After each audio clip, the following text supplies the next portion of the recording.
नरेंद्र मोदी जिंदाबाद जिंदाबाद जिंदाबाद मोदी जिंदाबाद जिंदाबाद जिंदाबाद मोदी जिंदाबाद जिंदाबाद जिंदाबाद।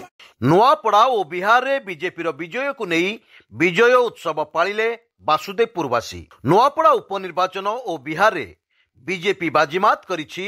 एही अवसर रे बासुदेवपुर बीजेपी पक्षरु विजय उत्सव पालन करा जाइछि। बीजेपी विधानसभा नेता बणी कल्याण महांती और बीजेपी जिला उपसभापति उदय नारायण मल्लिक आह्वान क्रमे टाउन हॉल निकटरे शताधिक बीजेपी कर्मी और समस्त मंडल सभापति एकत्रित होइतिले।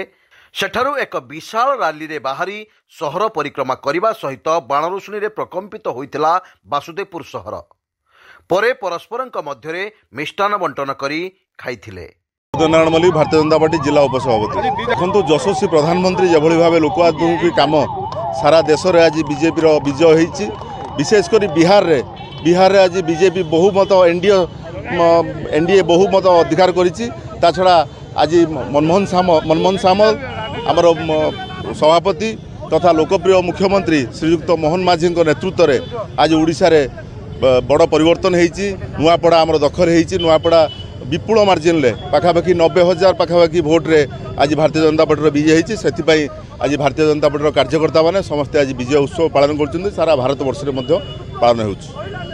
निश्चित भाव में आज बासुदेवपुर निर्वाचन मंडल ये जो जनसमुद्र आपण मैंने देखिपे भारतीय जनता पार्टी जो विजय उत्सव पालन करा जाउछि। बिहार रे राज्य दखल करागला एवं ओडिशा रे जो बाई इलेक्शन थिला नुआपड़ा रे यशस्वी मुख्यमंत्री मोहन माझी नेतृत्व में बाई इलेक्शन भी आम जीति सारचु। ये जो विजय उत्सव लोकाभिमुखी योजना जनादेश दे सारे भारतीय जनता पार्टी को ग्रहण कर सारे। आगामी दिन में भारतीय जनता पार्टी आहरी विपुल विजय कर उत्साह उद्दीपनार सहित विजय उत्सव पालन करा जाउछि। काली आपण मैंने देखिपे टाउन हॉल ठू आरंभ करी म्युनिसिपालिटी ऑफिस ठू आरंभ करी पुणी ब्लॉक पाखरे आमर शेष होइतिला एवं ए रैली रे समस्त मंडल सभापति जिला उपसभापति समस्त कार्यकर्ता महिला नेतृत्व युव नेतृत्व समस्ते सामिल होइतिले।